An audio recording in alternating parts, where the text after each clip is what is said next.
और जिसमें से तो रुक्मणी के पदम चारु देश के सुदेश पराक्रमी चार देश सुचाक चारु गुप्त भद्र चारु चारु प्रतिभानु जाम्बती सांब सुमित्र पुरजित सतजित सहस्रित विजय चित्रकेतु वासुदेव हविकारे वीर चंद्र अश्वसेन चित्रगुप्त वेगवान वृष आम शंकुवंश कुंती और प्रथम का विवाह भी मायावती रति के अलावा भोजकट नगर निवासी रुक्मी की पुत्री रुक्मती से हुआ और रुक्मी सुंदर से तो द्वेष मानता था और लोक लाजवास दहेज भी दिया। फिर रुक्मी ने अपनी पौत्री सौर्या रोचना का विवाह प्रद्युम्न के पुत्र अनिरुद्ध के साथ कर दिया और उसे विवाह में शामिल होने को कहा और अनिरुद्ध के विवाह में शामिल होने के रुक्मणी जी बलराम श्री कृष्ण सांब आदि भोजकट नगर रुक्मणी ने विवाह तो बहन को प्रसन्न करने को कह दिया अब परंतु भीतर से कृष्ण भगवान को नीचा दिखाने की सोचा करती थी और विवाह के पश्चात जुए का आयोजन किया। बलराम जी पासे डालना जानते नहीं थे लेकिन कुछ दांव रुक्मी जीत गया और तब रुक्मी का और उसके मित्र हंसने लगे। बलराम जीते तब भी बेईमानी करने लगे कि ग्वाला जंगली जुआ खेलना क्या जाने। बलराम जी ने क्रोध करके रुक्मी को गदा से मार दिया और कलिंग राज मित्र के दांत तोड़ दिए। श्री कृष्ण रोचना को लेकर के घर आई और जब घर आते हैं तो उषा से मिलन होता है और जब उषा से मिलन होता है तो कहते हैं कि हे राजन वाणी की कन्या उषा के साथ अनिरुद्ध का विवाह कैसे हुआ तथा उसमें श्री कृष्ण और शंकर जी का तो जो महान युद्ध हुआ कृपया इस आख्यान को सुनाने की कृपा करें। कहते कि हे राजन महादानी बलि जिसने वामन भगवान को सब कुछ दान दे दिया था और उसके पराक्रमी 100 पुत्र थे बाणासुर सबसे बड़ा था। एक दिन उसने शंकर भगवान को प्रसन्न करने को अपने 1000 हाथों से वाद्य बजाए और भगवान ने प्रसन्न होकर के वरदान मांगने को कहा और बाणासुर ने कहा कि आप मेरे नगर की रक्षा करते हुए यहीं रहें। और एक दिन शंकर जी से कहने लगा कि हे प्रभु आपने मुझे 1000 हाथ तो दे दिए परंतु सामने कोई युद्ध करने वाला नहीं है। शंकर जी कुछ रुष्ट होकर के बोले तब मेरी ध्वजा गिर जाए तभी तेरे घमंड को चूर करने लगा। और उसकी पुत्री उषा ने अनिरुद्ध के साथ जो ना कानों से सुने थे ना कानों से देखे थे उनके साथ सुख का अनुभव किया।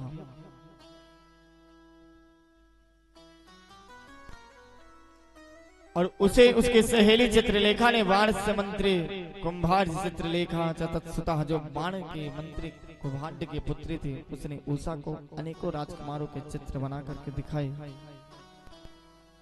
और जब अनिरुद्ध का चित्र बनाया तब कहा कि हाँ या नहीं तो चित्रलेखा ने माए से अनिरुद्ध को द्वारिका से लेकर के अनिरुद्ध का सोनितपुर में उषा के महल में रहने लगे और अनिरुद्ध के सहवास से उषा को दूषित जान करके पहरेदारों बाणासुर से कहने लगे कि हम बड़े सावधानी से पहरा देते हैं परंतु कन्या कैसे दूषित हो गए या हम नहीं जानते हैं। और सेवकों से यह समाचार पाकर के बाणासुर ने महल के चारों तरफ सेना लगा दी और भीतर घुस करके अनिरुद्ध को पकड़ना चाहा और अनिरुद्ध को उसके बहुत से वीरों को मार दिया। अंत में बाणासुर ने अनिरुद्ध को नागफांस में बांध लिया।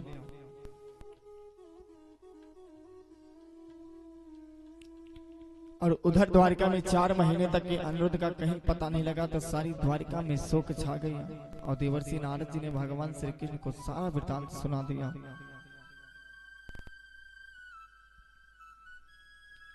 तब श्री कृष्ण ने 12 छोड़ी सेना लेकर के सोनितपुर पर चढ़ाई कर दी। बाणासुर की सेना भी मैदान में आ गई और श्री कृष्ण और शंकर भगवान का जोड़ कार्तिकेय और प्रद्युम्न का मेल भी श्री बलराम जी और कुम्भांड का मेल सांब और बाणासुर के पुत्र का मेल और साहित्य और बाणासुर में जोड़े मिला करके घमासान युद्ध होने लगा।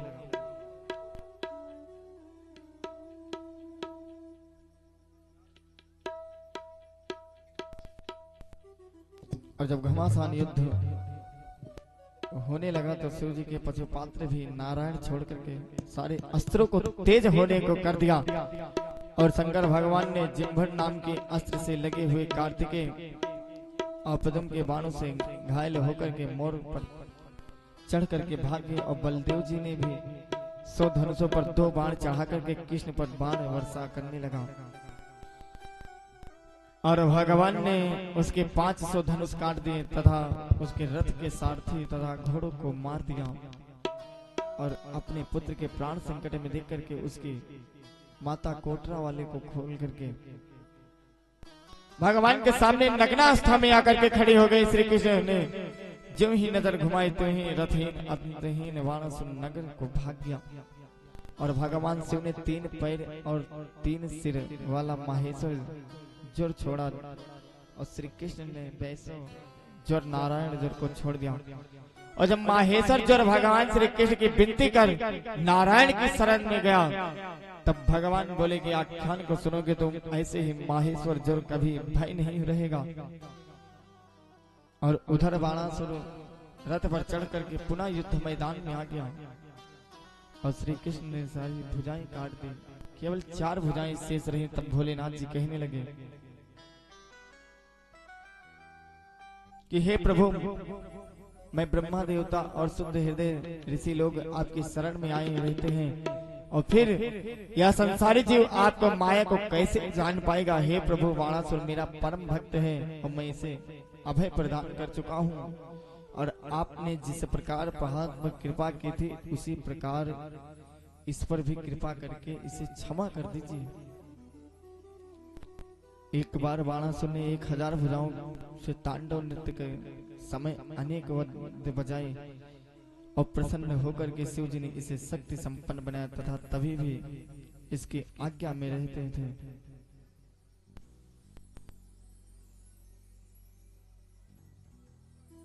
और श्री कृष्ण भगवान बोले कि हे शंकर जी, आप जो भी कह रहे हो यह इन शेष 4 भुजाओं से ही संसार में अभय होकर के रहेगा और इसको किसी से भी भय नहीं होगा। बाणासुर ने भी भगवान की विनती करके क्षमा याचना की और प्रणाम करके श्री कृष्ण से अभय वरदान पाकर के बाणासुर ने श्री कृष्ण को अपने कन्या के साथ अनिरुद्ध को रथ में बिठा करके सौंप दिया। और इसके बाद में एक अछोड़ी सेना की घिरी सुंदर वस्त्र धारण करके आभूषणों से अलंकृत करके वक्ष सहित अनिरुद्ध को आगे करके भगवान रुद्र से अनुमोदन होकर के द्वारिका में आ गया। जो प्रातः काल भगवान शिव शंकर और कृष्ण के युद्ध को पढ़ता है या सुनता है तो उसकी कहीं हार नहीं होती।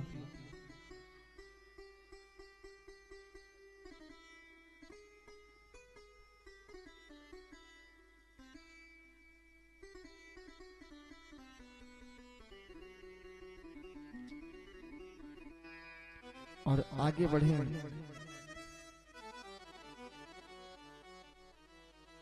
तो एक विवाह और हुआ सांब के साथ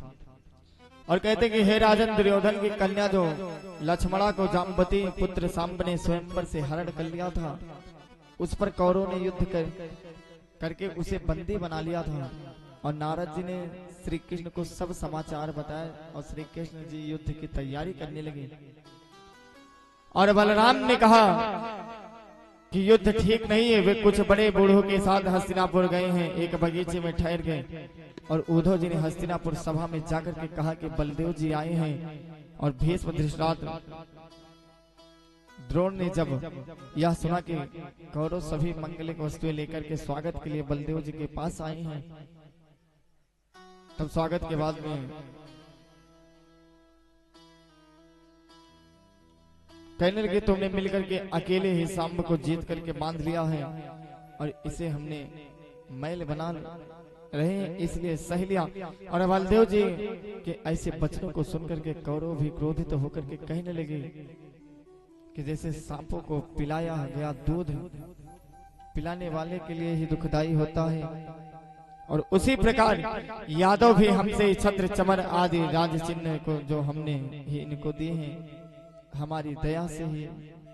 बड़े यादव आज हमें आंख दिखाने लगे और आज्ञा दे रहे हैं, हंस हंस करके कहने लगे कि देखो तो सही है, कहीं सिंह ने भाग्य को मेढ़ा छीन सकता है और सत्य है कि जिनको अपनी कुलीनता और बल पौरुष और धन का घमंड हो जाता है तो वे शांति नहीं चाहते। उनके सही रास्ते पर लाने का एक ही उपाय है समझाना, बुझाना नहीं बल्कि दंड देना। और जैसे ही पशुओं को ठीक करने के लिए डंडे का उपयोग आवश्यक है और सारे यदुवंशी जी युद्ध की तैयारी कर रहे थे कि मैंने भी उन्हें रोका और ये मुझे ही गाली बक रहे हैं, भला बुरा कह रहे हैं। ऐसे कह के हल्के अग्रभाग से हस्तिनापुर को उखाड़ करके गंगा में डालने का उद्देश्य से खींचने लगे। और जब कौरवों ने देखा कि नगर गंगा में मिल रहा तो सांब के साथ लक्ष्मणा को आगे करके बलराम जी के पास आकर के प्रार्थना करने लगे। नमस्ते सर्वभूतात्मन सर्वशक्ति धराभ्ये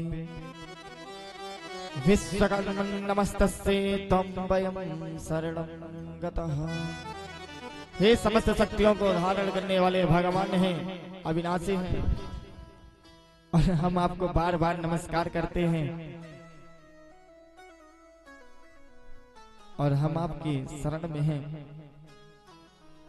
आप कृपा करके हमारी रक्षा कीजिए। और उन सब की प्रार्थना सुनकर के बलराम जी ने सबको अभय कर दिया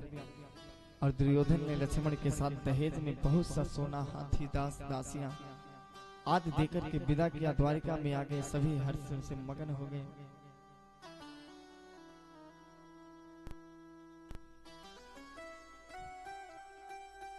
आगे और बढ़े तो नारद जी के मन में यह भी विचार है कि भगवान एक ही शरीर से 16,000 स्त्रियों के साथ किस प्रकार रहन सहन करते हैं, यह सब जानने के लिए नारद जी द्वारिका में आए कि एक बार कर तले